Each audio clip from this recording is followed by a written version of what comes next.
America అధ్యక్ష ఎన్నికల బరిలో వినిపిస్తున్న పేరు. మరోపక్క గూగుల్ సెర్చ్లో కూడా మోస్ట్ సెర్చ్ నేమ్ లిస్ట్లో టాప్లో ఉన్న పేరు.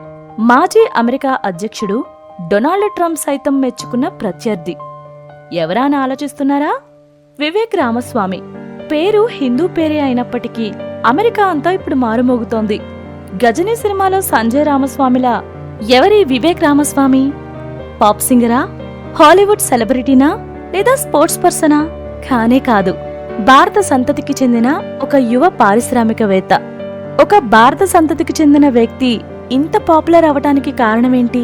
ఈ వివేక్ రామస్వామి కథ ఏంటో తెలుసుకోవాలనుందా? అయితే ఈ వీడియోని మిస్ కాకుండా చివరి వరకు చూడండి. వివేక్ రామస్వామి అమెరికాలో సెటిల్ అయిన కుటుంబం. 37 ఏళ్ల వయసులో కోట్ల ఆస్తి. అయితే మీరేం చేస్తారు?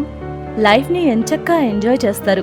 కానీ ఈ ఔత్సాహిక యువ పారిశ్రామికవేత్త అమెరికా అధ్యక్ష ఎన్నికల బరిలో నిలుస్తూ సంచలనం సృష్టించారు. 2024లో జరిగే అమెరికా అధ్యక్ష ఎన్నికల్లో రిపబ్లికన్ పార్టీ తరపున పోటీ చేస్తున్నారు. వివేక్ రామస్వామి పారిశ్రామికవేత్త మాత్రమే కాదు, woke inc inside corporate America social justice camp పుస్తక రచయిత కూడా. రామస్వామి కుటుంబం విషయానికి వస్తే ఆయన తండ్రి విజి రామస్వామి అమెరికాలోని ఓహియోలోని ఈవెండెల్లో ఉన్న జనరల్ ఎలక్ట్రికల్ ప్లాంట్లో ఉద్యోగ అవకాశం రావడంతో కేరళ నుంచి అమెరికాకు వలస వెళ్లి అక్కడే సెటిల్ అయ్యారు. వివేక్ రామస్వామి భార్య అపూర్వ తివారీ, ఆమె ఫిజిషియన్. వీరికి 2 పిల్లలు. ఇక వివేక్ రామస్వామి విద్యార్హతల విషయానికొస్తే అమెరికాలోని ఓహియో రాష్ట్రంలో సిన్సినాటిలో పుట్టి పెరిగిన వివేక్ అక్కడి సెయింట్ జేవియర్ హైస్కూల్ నుంచి 2003లో డిప్లొమా పట్టా పొందారు. హైస్కూల్ రోజుల్లోనే మెరిట్ స్టూడెంట్ అని ప్రశంసలు అందుకున్నారు. చదువుకునే రోజుల్లోనే పియానిస్ట్గా మంచి పేరు తెచ్చుకున్న వివేక్ రామస్వామికి టెన్నిస్లోనూ ప్రావీణ్యం ఉంది. అమెరికాలో జాతీయ స్థాయిలో జూనియర్ టెన్నిస్ ప్లేయర్గా పేరు సంపాదించుకున్నాడు.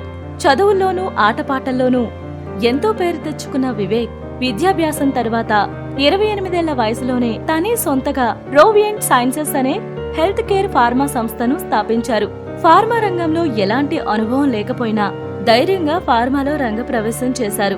ఔషధాల తయారీలో అధునాతన పోకడలే తమ లక్ష్యమని ప్రకటిస్తూ రోవియంట్ కంపెనీని స్థాపించిన వివేక్ అనతి కాలంలోనే సక్సెస్ఫుల్ ఎంటర్ప్రినర్ అనిపించుకున్నారు.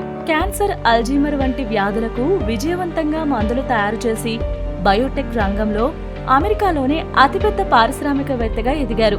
అమెరికాలోని టాప్ బిలియన్లలో రామస్వామి ఒకరు. అంతేకాదు, 2015లో వివేక్ రామస్వామి గురించి ఫోర్బ్స్ మ్యాగజైన్ ఏకంగా ఒక కవర్ పేజీ కథనాన్నే ప్రచురించింది. 30 ఏళ్ల వయసులోనే వివేక్ రామస్వామి ఔషధ తయారీ సంస్థలను ఏలుతున్న సీఈఓగా ఆ కథనం అభివర్ణించిందంటే అమెరికాలో అతడి సక్సెస్ ఏ స్థాయికి చేరిందో అర్థం చేసుకోవచ్చు. 2021లో రోవియన్ సైన్సెస్ సీఈఓ పోస్టు నుంచి తప్పించుకున్న వివేక్ అమెరికాకే చెందిన మరో బడా వ్యాపారవేత్త పీటర్ థీల్తో కలిసి స్ట్రైవ్ అసెట్ మేనేజ్మెంట్ అనే ఒక కంపెనీని స్థాపించారు. 2014లో స్థాపించిన తన సొంత కంపెనీనే 2015లో ఐపీఓకు తీసుకొచ్చి అమెరికన్ స్టాక్ మార్కెట్లో విజయవంతమైన వ్యాపార సంస్థగా నిలిపిన అనుభవంతోనే ఈ స్ట్రైవ్ అసెట్ మేనేజ్మెంట్ కంపెనీని ప్రారంభించారు. వివేక్ వ్యాపార దక్షత కారణంగా soft bank vision fund, founders fund, Viking global fund లాంటి ఇన్వెస్టర్లు ఆయన సంస్థల్లో పెట్టుబడులు పెట్టేందుకు ముందుకొచ్చారు. ఇలా బయోటెక్నాలజీ వ్యవస్థాపకుడిగానే కాకుండా వ్యాపారవేత్తగా కోట్లు సంపాదించారు వివేక్. వ్యాపార విషయంలో నిక్కచ్చిగా దూకుడుగా ఉండే వివేక్ రాజకీయాల్లోకి రాకముందే తన దూకుడు ప్రదర్శిస్తున్నాడు. కార్పొరేట్ ప్రపంచంలో జాత్యహంకారం, వాతావరణ మార్పులపై సూడో ఉదారవాద భావనలతో విసుగు వస్తుందని వివేక్ చాలా కాలంగా గొంతెత్తి చెబుతున్నారు. ఇప్పుడు అమెరికా అధ్యక్ష ఎన్నికల్లో రిపబ్లికన్ పార్టీ తరపున పోటీ చేస్తానని చెప్పినప్పటి నుండి ప్రచారం మొదలుపెట్టిన వివేక్ రామస్వామి మీడియా ఇంటర్వ్యూలు, చర్చా వేదికలపై వివిధ అంశాల గురించి తన ఆలోచనలను పంచుకుంటూ అందరి దృష్టిని ఆకర్షిస్తున్నారు. ముఖ్యంగా తన రాజకీయ ప్రవేశం సాంస్కృతికంగా అమెరికా పునరుజ్జీవనానికి సంబంధించిన ఉద్యమమని ఆయన స్పష్టం చేశారు. అమెరికా భవిష్యత్ తరాల కోసం కొత్త స్వప్నాలను సిద్ధం చేయాల్సిన అవసరం ఉందని వివేక్ రామస్వామి అంటారు. అమెరికా ఆర్థికంగా చైనాపై ఆధారపడటాన్ని తగ్గించాలి అనేటటువంటి సున్నితమైన విషయాలను కూడా నిస్సంకోచంగా వెల్లడించారు. తన రాజకీయ ప్రత్యర్థులతో పలు డిబేట్లలో పాల్గొంటున్న ఆయన ఓటర్లను తన వైపుకు తిప్పుకోవడంలో కొంతమేర విజయం సాధించారు. ముక్కుసూటిగా మాట్లాడే వ్యక్తిగా, మంచి వక్తగా ప్రచారం పొందుతున్నారు. తను అధ్యక్ష ఎన్నికల్లో గెలిస్తే కేంద్ర ప్రభుత్వంతో పనిచేస్తున్న 75% మందిని తొలగిస్తానని, విద్యాశాఖ, FBI లాంటి అనేక సంస్థలను మూసేస్తానని, ఉద్యోగుల్ని తగ్గించటమే తన లక్ష్యమని, H1 వీసా విధానంలో సంస్కరణలు తీసుకురావటం లాంటి ఎన్నో అనూహ్య ప్రకటనలు చేశారు. ఈ మధ్యనే జరిగిన GOP పోల్స్లో 3వ ప్లేస్లో ఉన్న వివేక్ భారత సంతతికి చెందిన నిక్కీ హేలీని వెనక్కి నెట్టి 2వ స్థానానికి చేరుకున్నారు. ప్రధాన అభ్యర్థిగా డొనాల్డ్ ట్రంప్ మొదటి స్థానంలో కొనసాగుతున్నారు. వివేక్ తొలి బహిరంగ చర్చలో తన అభిప్రాయాలు స్పష్టంగా, ఆలోచనాత్మకంగా ఉండే ప్రదర్శనతో అందర్నీ ఆకట్టుకున్నారు. ఇలా చర్చ ముగిసిన గంటలోపే $4.5 లక్షల అంటే మన కరెన్సీలో అక్షరాల 3,70,00,000 రూపాయలు విరాళంగా అందుకున్నాడు.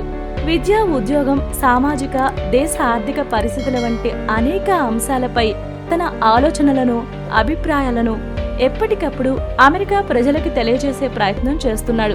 దేవుడు నిజమైన వాడు అనేది రామస్వామి చెప్పే మాట. ప్రపంచంలోనే పెద్ద క్రైస్తవ దేశాల్లో ఒకటిగా ఉన్న చోట ఈ మాట చాలా బలంగా పనిచేస్తుందని అంటారు. జాతి, లింగం, పర్యావరణం ఈ మూడింటిని 3 సెక్యులర్ మతాలుగా అభివర్ణించారు.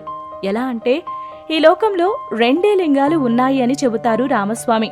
ఈ సమయంలో ఒకరు ఎక్కువ, ఒకరు తక్కువ అనే భావన మానసిక రోగం అంటారు రామస్వామి.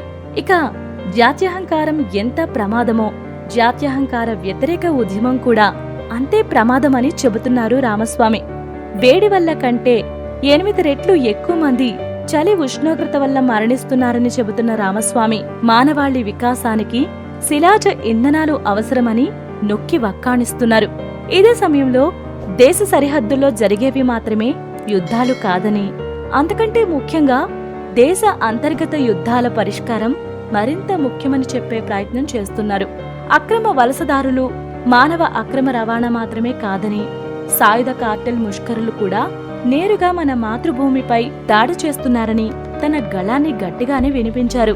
ఇక విద్యా విధానం గురించి మాట్లాడుతూ పిల్లలు ఏం చదవాలి, ఏ రంగంలో రాణించాలనే విషయాల్లో తల్లిదండ్రులకే హక్కుంటుంది కానీ ఉపాధ్యాయ సంఘాలకో, యుఎస్ డిపార్ట్మెంట్ ఆఫ్ ఎడ్యుకేషన్ కో కాదని రామస్వామి స్పష్టం చేశారు.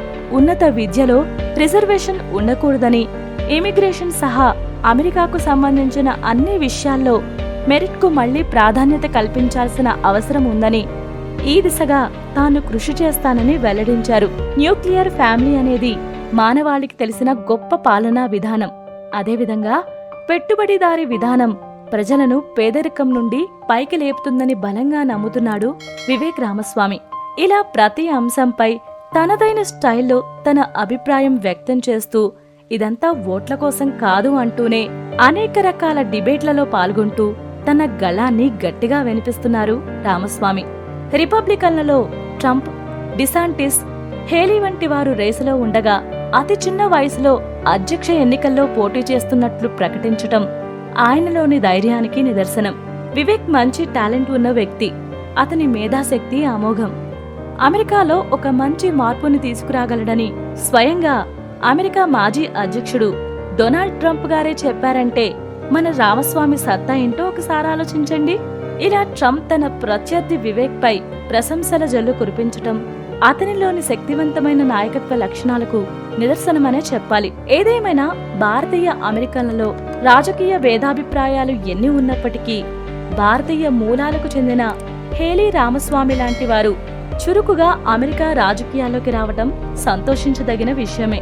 భారత సంతతి అగ్రదేశాల రాజ్యాలను శాసించబోతున్నారు అనడానికి ఉదాహరణ 2022లో జరిగిన యూకే సాధారణ ఎన్నికల్లో యార్క్షైర్లోని రిచ్మండ్ నుంచి రిషి సునకర్ పీఎంగా ఎన్నికవటం.